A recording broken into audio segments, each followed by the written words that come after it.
Karamihan sa mga kawani ng DPWH na nabanggit sa itaas ay paulit-ulit na binabanggit ang delivery ng pera ay para sa kay Saldico na dapat at least 25%. Si Kong Marvin Rillo naman ay ilang beses na binabanggit ang pangalan ni Speaker Martin Romualdez bilang kanyang malapit na kaibigan. 25. Sa tuwing umiinom kami sa Wine Story, sa BGC at sa Shangri-La Mall, sinasabi pa ni Kong Rillo na lahat ng kanyang request para sa pondo ay galing pa mismo sa unprogrammed funds at insertion na inaaprubahan ni Speaker. Ang tao ni Marvin Rillo na si Bogs Magalong ang pumupunta sa amin para kunin ang pera sa aming opisina o sa Wine Story. Si Kong Jojo ang naman lagi ring binabanggit sa lahat ng project sa kanya ay papondo ni Speaker at ni Saldico. Mataas ang hinihingi sa project, dagdag pa niya, hindi naman lahat ng pera ay para sa kanya, kundi para kay Speaker at kay Saldico.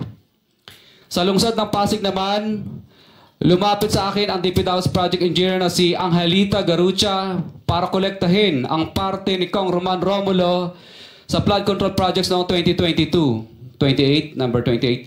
Pagdating ng 2025, si District Engineer Aristotle Ramos ang sumunod na nagpakilala na bagman ni Kong Roman Romulo kung saan 30% ang kanyang hiningi ay para kay Kong Roman Romulo. Sinabihan ko kay D.E. Ramos na masyado namang mataas, ngunit sinabi niya na walang magagawa dito dahil pondo ito galing sa unprogrammed funds at insertion galing sa taas.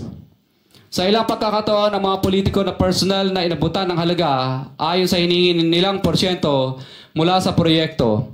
Ang pagbabayad na ito ay hindi naman kagustuhan kundi isang hakbang na ginawa namin dahil sa matinding panggigipit.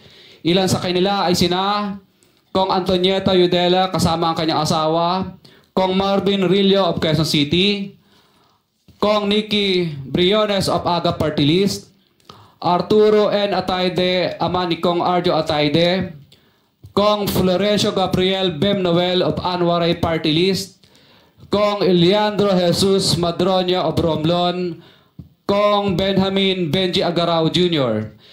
Bagamat naging matinding pagsubok ang kabawasan ng pondo na nakalaan sa proyekto, pilit at matapat naming sinusunod ang bawat espesifikasyon na nakasaad sa Program of Works na nakasaad sa proyekto ng DPWH.